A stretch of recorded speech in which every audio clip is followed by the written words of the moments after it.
Just about set. I think we're live on three out of five. Number four is good. Okay, I think we're good. All right, welcome everyone. Excited to be here this morning with the face of solar, Jayson Waller. Excited to have you on, and I know our team is always excited to hear from someone that's so inspirational and motivating. And we're going to talk a little bit about your book, Own Your Power. That the hard copy came out yesterday. Another right there, baby. There it is. It is.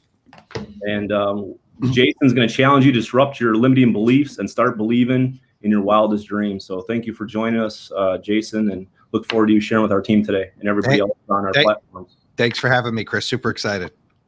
Awesome. Well, I'll let you kick off to, just introduce yourself. For those that don't know, the Fit Team family obviously does. You were at our event, keynote speaker in December. Everybody loved your message of just persevering and never giving up and going for it and becoming all that you want to become.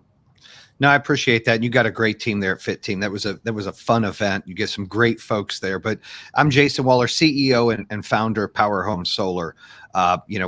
Our whole goal is to allow people in the energy space to own their power as well, right? Not rent their power, but own their power, save the planet, fix climate change, hold the utility companies accountable for the irresponsibility of how they deal with their coal ash and how they keep raising rates and power outages, things like that. So that's our mission. We've got about 2,400 employees. We're in 15 states and we got about 30 locations and we're continuing to grow. We have a motto there called BAM, building a movement, one panel, one customer, one employee at a time. And then because of the success at Power Home Solar, I've been blessed to be able to do a podcast called True Underdog Podcast. It's a top 3 entrepreneur podcast. I've had guests on like Grant Cardone, Barry Sanders. So it's been pretty cool hearing some of other people's stories and mentors and learning from them. And then that allowed me to write a book. I've never even read a book, and that's a true story. I've read one now, which is mine, unfortunately. I'm going to start reading more. But I never read a book. I decided to write a book. I was kind of, forced to with some friends and some colleagues that were like, hey, you should probably do this. It's called Own Your Power. It's no BS, no excuses. The time is now. And it's really 8 principles to really get through and have a no excuses life. And we brought it up a little bit, when I was doing this speaking there with Fit Team, explaining, you got to love your haters. You got to make your own map. You got to team out, all those things, you got to take the stairs. There's no elevator in life. And in the book, I really share some personal stories, some business stories of how, I didn't go to school. I didn't finish high school. I didn't go to college. I had a kid in my teens, all of that stuff. Everybody has their stuff, but I explain so it's real relatable for a lot of people out there that doesn't dictate your life. You dictate your life. You choose what you want to do. And that's really what the book's about. Absolutely awesome. Love it. If you would share a little bit more of the principles. I know you shared them with us from the stage, and just a little more in depth. People took away so many notes and people felt inspired. They were able to overcome some of the setbacks. You started with nothing and continue to persevere. And I just love that story. Thank you so much. The make your own map is the first one in the book, right? And in that chapter, I talk about, does anyone ever have a WTF moment? Like, how did I get here? Like, what happened? How did I go from there to here? Because when you stay in the moment, and that's part of the process. You're staying in the moment, you're grinding, and you're doing the things you need to do. You kind of forget where you come from. You're kind of like, oh, I've actually been through some things like this. And that's where I used to be. I don't even remember what that kind of looks like. And how did I get here? You're still pinching yourself like, is this surreal? But as long as you follow the process and you take the steps and you grind and you fail and you learn and you fail and you learn, then you can appreciate it more than just have an instant success that really is fabricated. There's no foundation behind it. And so make your own map. I kind of tell the story of where I had a kid in my teens and she's now my mother-in-law, but my girlfriend's mom wouldn't let me come up to the hospital, wouldn't let me see her born, tried to give our daughter up for adoption or to social services because we were teenagers. And so that was a pivotal moment in my life where I had a defining moment to really, hey, you know what? I have to control this. I'm grown. I'm 18 years old. I need to be a dad. Her mom doesn't get to pick my life. So I kind of took control of that situation, got an attorney, sued for joint custody. Long story short, I got 4 kids, 2 grandkids, married the same woman, my high school sweetheart. And I've got a good relationship with her mom, but it was a long ride. Look, I understand having kids. I understand what it's like to be like, oh, why are you having kids so early? But This is your life, and people forget that, they think either friends, family, peers, colleagues, haters, they think other people dictate their life, and they really don't, right? And I talk a little bit about the difference between a buffalo and a cow in the book, right? A lot of people don't know the difference, but when a storm is coming, a cow runs the other way. Therefore, the storm haunts them and chases them, and they're in that storm, they're in that negativity, they're in that problem longer. It just becomes overwhelming. But a buffalo sees a storm, it runs right through it. And really in life, that's how we have to start tackling things. We can't run from problems, hide them, stick them under the rug, and let them fester and grow. You have to deal with them. You have to run through it and be a buffalo. So really on the other side of that process, you're like, hey, I've got control of this. I've accomplished that. I finished that problem. It's not going to haunt me anymore. I don't have to let it stress me out or overwhelm me or have some kind of regret or fear. That anxiety is gone. And so that when you just change your mindset a little bit, it really helps. And I have some things in there talking about love your haters. I mean, everybody's got haters. We've all been haters at some point in our life. And it's really about, utilizing what they are saying and the things they feel about you as motivation. And the best revenge for haters is success. Let them watch you while you continue to grow, right? Tell them to get some popcorn, get a cola, get some licorice, and you put a show on for them. And then they won't grow because they're paying attention to you, but you'll use that as motivation to continue to grow because you want to be successful. And so those are some of the principles in the book. Awesome. Someone asked, how do you overcome setbacks and keep pushing forward? How do you continue to have that growth mindset? Well, I think anytime you have a setback, or I don't like to use the word failure, we all use it, but I call it as an opportunity. Every time you go through something and you don't get the results you want, you learned something. Right? You got better at something. When you only win and you don't have those struggles that the person asked the question, you don't have those obstacles, you're not gaining anything. You might be winning and it's fun, but you didn't gain anything because you didn't learn anything because everything you already knew you're doing. So in order for us to grow, in order for us to elevate, we have to go through those struggles. And if you look at it as an opportunity or a way to gain knowledge, and you don't put the weight and the power on it as a failure or let it hold you back. It's just really putting it to the side saying, that's part of the deal. I just have to learn some things from this and keep pushing. I have to learn some things from this and keep pushing. And eventually you'll have enough information from failing forward that you'll get through it. Absolutely. Great stuff.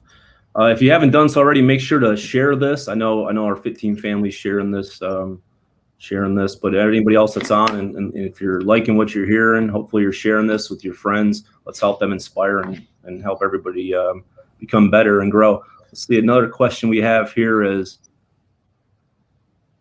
I love the Buffalo story.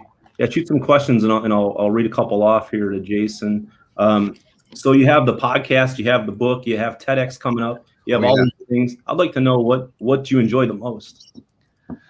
Well, first and foremost, I love being CEO of Power Home Solar, right? I mean, I love being a husband and a father and a grandfather first in life, but in business and the things I've got going on, the main thing is the main thing. It's what I do 95% of my time, which is, run a great company with great people. Our folks are the foundation of our business. Our people act as if they own the company because one day they will. They'll have stock shares. They'll have, gain shares, IPO. We're going to make, people's lives change that work for us. That's our whole mission, is like, how can we have a significant transaction to change their lives? Because they're helping to build that movement with us. And so I love what I do there. And I love the challenges. I mean, like, not everything is peachy. I learn, we fail, we go into market, it doesn't work right. We have struggles too, just like everybody else. But we learn from that. And I've built a great team around me, that people that are smarter than me. You got to put your ego to the side, and you have to have some humility and say, I'm really good at this and this, but I'm not so good at that. So I need to bring someone in that's good at that can help elevate everybody. And I think when entrepreneurs out there, or salespeople out there, business people out there, they think they know everything, they don't. So the best thing you can ever do is stick that ego part to the side and ask to learn more. You can never stop learning. You can learn from people above you, next to you, below you. It doesn't matter. And I think that when I started to build people around me, it's a true story. I didn't know what EBITDA was about 3 or 4 years ago. And I built 3 companies. And I had no idea what it was. I didn't understand it. And I knew I had to bring somebody in that was smarter than me to understand it. And I knew we were going to raise some private equity. And I was like, I don't even know how to do that. All these things that I didn't know, I didn't pretend that I knew. So all my company and employees would suffer. Okay, I need to figure this out. I'm going to bring someone in who's smarter than me that I can trust and build a relationship with. So I interviewed and found this guy, Steve Murphy, who's our president. He's older, he's wiser, he has wisdom. He's built companies. He's been part of transactions. He's gone public. He's gone back private. He has the experience we need. He's not the driver. He's not the vision. That's me. But I bring him in and I'm able to put my ego to the side and fit him in our puzzle. And that goes on with multiple executives that I've done. So that's what I love most. Then I love the podcast. And then I love book. Well, the book took about 70 hours to write. I loved doing it. I'm going to try to do a second book probably by the end of the year. But if I had to rank it, I think it would be Power Home first, the podcast second, because I've met so many great mentors and relationships on there. Like my coach, David Meltzer, he's the Jerry Maguire. He's the real Jerry Maguire. They made a movie about him. He's my coach now. I would have never met him if I didn't do that. I've had Barry Sanders on there. I'm the biggest Barry Sanders fan on the planet. I've had Calvin Johnson on there. I've had, all kinds of cool people on there that I learn from every time I do that. And then the book is me taking information that I learned from running a company and things I've overcome, and the podcast where I get coached and stick it in there as wisdom out for the other people. Great stuff. Great stuff. The next question I have, someone wrote, was tell us about Tedx. So the Tedx is a defining moment thing. And originally I had a plan. I got a Tedx coach, was going to talk a lot about what I just mentioned with my daughter being born. And that was a defining moment. And I may bring that up a little bit. But what I'm really going to bring up is how solar can save this planet. Because I know one of the most famous Tedx out there is how solar can't save the planet. Somebody did. So my goal is to kind of watch that and combat that, because I believe it can save the planet. I believe we're in a world where we need more energy every day. We don't have enough. And with EV coming out, we need even more. And so the problem is the utility companies have been somewhat irresponsible. They haven't really invested in infrastructure. They've kept profits. And the other issue is they run out of power so much they're buying from each other and selling it at real high retail from each other when they need it in certain areas. So how do we beat that? How do we deal with electric cars coming out? Well, the utility companies are going to have to start building solar farms. You're seeing them all over. They're going to have to get some wind. They're going to have to get some hydro. But how can we be a part of that? I mean, I know I'm tired of brownouts. I'm tired of my power being 8 times worse, going out 8 times this year rather than 3 times last year. It's exhausting. People are working from home. They don't want their power to go out. It costs them money, right? It costs them fear. There's no peace of mind. If you got a CPAP machine or you got, medicine in the refrigerator, it starts to build up anxiety. So what we're able to do and what we believe in is allowing customers to own their power and control that. So they utilize the sun's energy first, and they're able to use that power. If they want to, and then if they continue to produce, they fill up their battery and they can use that at night, or if the power ever goes out. And then if there's any extra, can go back to the grid. But the goal is really never send it back to the grid. Harness it yourself and utilize it and buy less from the grid. The biggest conception that people think when they go solar is that they're not tied to the grid. So they're worried like the power is going to go out if solar doesn't work. That's not how this works. They get solar energy using first. Their battery fills up that second. They're still tied to the grid. So if they need more power, they're still buying from the utility company. They're not off grid. However, the less you buy from them, the more money you save. The less you buy from them, the less problems that grid has for everybody else having power outages. So if we get more people, more businesses, more farms out there to do that, utility companies start to turn to distributors, not power companies. And that's kind of what our vision is. Leanne Carney asked, how did you first get started in solar? Well, I used to be in the home security business for years, and I loved it. I loved protecting families, getting them cameras, doing all that cool stuff like the ADTs and stuff like that. But somebody that I always watched from afar, Todd Peterson, who owned a company called Vivint Security. He then opened up Vivint Solar. And I was reading an article and I'm like, whoa, solar seems so cool. And I was in North Carolina. There wasn't no solar in North Carolina. And I was like, I think we need to get into this. Like, I'm tired of doing home security. Everybody's doing it. I want to do something else that's going to make a difference. That's going to change things completely. So I took a chance. I took everything I had. I invested in the business. I lost my butt the first 2 years, sold my house, put that back in the business, didn't get a paycheck. But I did I had a why bigger than me. I had a why to really make an impact and have people in their power and change the world, get people green energy. And Finally, it took off year 3 and we started to be profitable. But I followed my heart. I followed my wisdom. I followed my why. And it ended up working. And I love it because, I'm a sales guy. I mean, I feel like I'm a really good sales guy. I could sell water. I could sell coffee. I could sell security. I could sell solar. But with solar, it's not selling, which is so exciting. It's educating. People want to know about it. Our people just come in and tell them about it. Light bulb goes off and they go, that makes sense. I want to do that.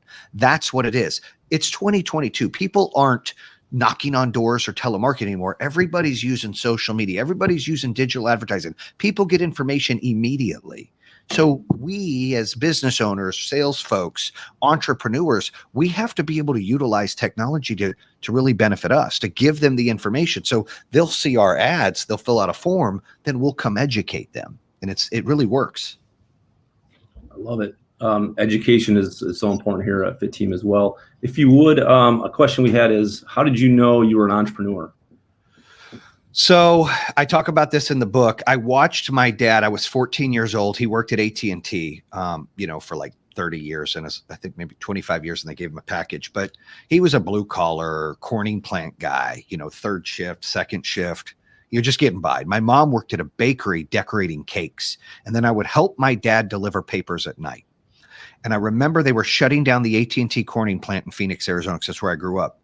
And I remember eavesdropping on him and my mom having a conversation where my dad's friend owned video stores. This was 94. So remember, video stores were popping. Like Blockbuster was just coming out. Video stores were the thing. And so his friend Mike owned a video store, or a few of them. And I heard my dad saying to my mom, he's like, Sherry, we're going to have to move. But Mike made me an offer. He said that he would open up a sub shop for me to run next to one of his video stores, and you can open up a bakery and decorate cakes.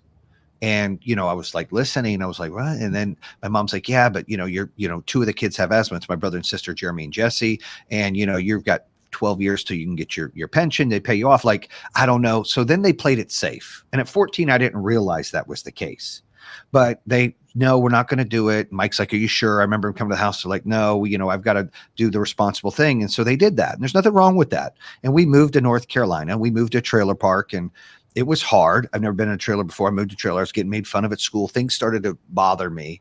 And I remember sitting with a late friend of mine, Benji, at the house playing cards with my mom. We always played gin, rummy, and spades. And I told her, I said, look, I'm going to open up a business one day and I'm going to travel the world. I'm not going to play it safe like Dad did. I'm going to play to win. And I think that I just kept that mindset. And not that what he did was wrong, but what he did is what most people do. They play it to not lose. And I just didn't want to live like that. I saw that he didn't jump on that opportunity. And I knew if that unicorn came by, I was getting on. I don't want to live with regret. I've heard him talk about, oh, what if? I don't want to have that problem. I don't have what ifs, at least in most cases, not a lot of them, because I go all in. If it doesn't work, okay, I learned something. And when you have that mindset and you make decisions quickly and you're not scared or fearful to take chances, it's just different. When you first became an entrepreneur, for all of us, you're usually putting everything back into the business. Talk about investing and grinding early on when you got started. Yeah, I think a lot of people, and I've seen this, and when I first opened up a company, I opened up the home security business in 04, 05. I was working at Verizon Wireless Bell Atlantic, making pretty good money. I mean, I was doing pretty well, making like $100,000 a year. Then I was, it was fantastic. I was like 23 years old. I was like, this is fantastic. But I wouldn't get promoted. I was the #1 salesperson for like 3 years, and they wouldn't promote me. I felt handcuffed. And they wouldn't promote because I didn't have the education. I was young. Even though I was running circles around everybody, my manager basically told me they're not going to let me promote you. So that became frustrating, and I wanted to be my own boss. It wasn't about chasing money. A lot of entrepreneurs are like, I just want to get rich. I want to drive a Porsche. I want to drive a Lamborghini. I want to buy a house. You can't do that because you really box yourself in. And I'll talk about that in a second. So I went and took a chance, and I opened up a security company. I went to my manager and said, look, I'm going to be building this about 30% of my day. You can have 70% of me, or I can leave. Because I had a little bit of money saved up. He said, I'll take 70% of you. So that's what I did for about a year as I built that up. But what I realized, and not everybody could do this, when you open a business, and I did the same thing in solar, you have to have the mindset that you pay your people first, you pay your vendor second, you reinvest third. People go, when do you get paid? You don't.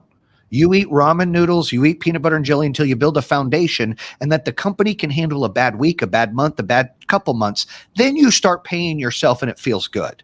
But the problem is when employees see you reinvesting, the problem is when the employees see you making so much money and pulling money out, they're going to get resentful and you're not going to build a great team. But when the employees see you reinvesting into the brand, into the mission, into the company, and you should be open about it, they get behind you and rally behind you because it's the right thing to do.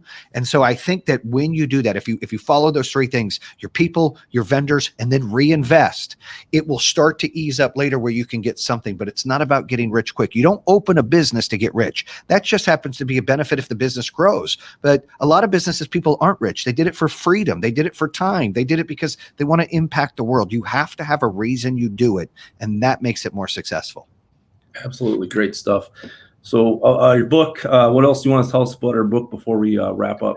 So the book, the audio book comes out in about a week. The hardback and the soft book just came out yesterday. Super excited about it.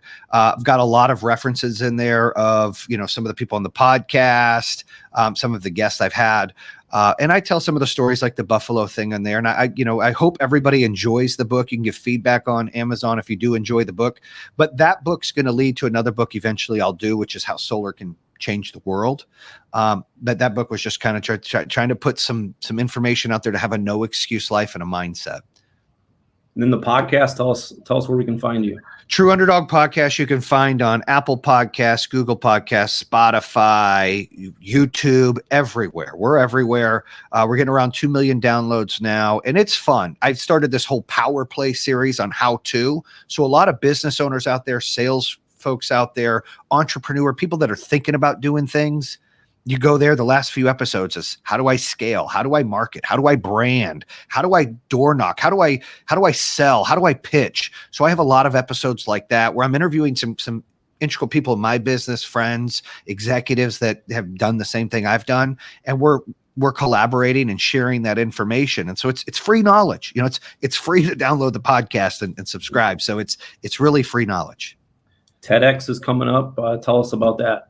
So that's on January 29th in Boca. Super excited and honored to do that. I don't get nervous to do things. This I'm a little nervous, which is weird. Like I've done a lot of cool things. I'm a little nervous. Like, all right, this is a little different because I'm a high energy, passionate dude. Like I'm like, bam, bam, bam. And in TEDx, you got to kind of be like, yeah, I'd like to, like, it's just different. Your tone's got to be reserved. So I'm changing it a little bit for that. I'm excited about the challenge. Like, whoa, I get to have, I have something I have to adjust. Therefore, I'm going to learn and put more bullets in my arsenal because I'm going to get better. And so I am excited about that, but it'll be interesting. I think it'll be cool. I'm going to talk a lot about defining moments, but I'm going to talk even more about solar energy because I think that's a hot button for people right now. And all they want to do is understand it more. That was actually my next question is solar. What can you tell us to simplify it in 60 seconds or less? Yeah. So basically most people are paying a $300 or $400 power bill. The goal of getting solar, like with Power Home and most companies, is you reduce most of that. You don't get rid of all of it because you're always tied to the utility company somehow.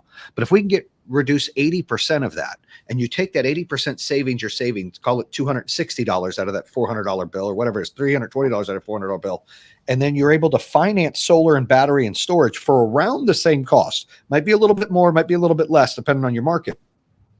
But you have an end date. And when we ask our customers, what's the longest bill in your house? They say their mortgage. No, it's your power bill. And it goes up every single year.